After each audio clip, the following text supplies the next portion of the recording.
Here is a sample electrocardiogram. The x-axis represents time, the units for which are milliseconds. You may notice that the electrocardiogram is split into squares.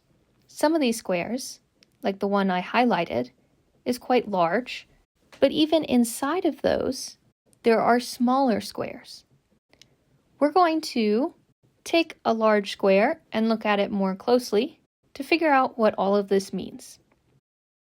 So here's my large square, and one of these large squares is 200 milliseconds. That is because each of the small squares is representative of 40 milliseconds.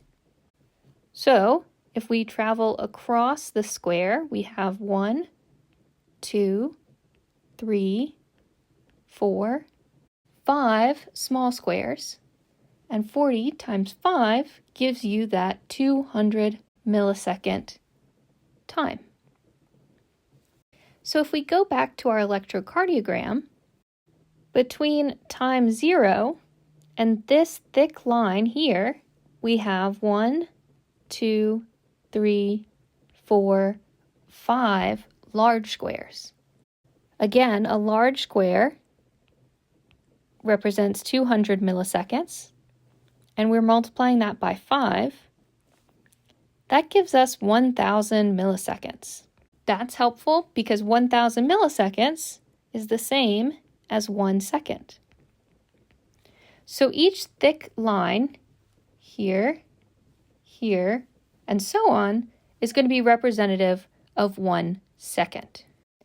Now that we are familiar with the x-axis, let's look at a single heartbeat. In this first heartbeat, I can see my P wave.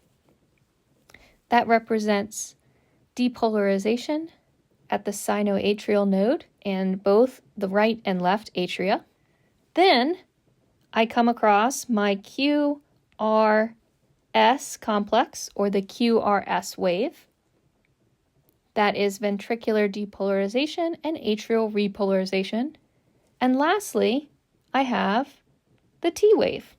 The T wave indicates ventricular repolarization.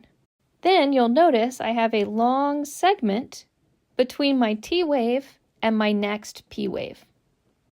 If I wanted to calculate the duration of a single heartbeat, I would consider the start of the P wave, where I've marked orange here, as my start point, and the end of the T wave, also marked in orange, as my end point. In order to figure out the length of time that this heartbeat extends, all I have to do is count the squares. I first have 4 squares to get to the end of my big square. 4 times 40 is 160 milliseconds. Then I see that I have 2 full large squares included in my heartbeat. I know each of these is 200 milliseconds. My T wave ends after passing through another small square. That is 40 milliseconds. Adding these all up will tell me how long my heartbeat has taken.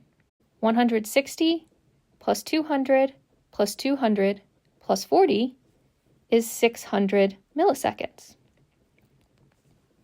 So I know that this first heartbeat has occurred over 600 milliseconds. This is not the patient's heart rate, but it is something worth looking at when looking at a patient's electrocardiogram.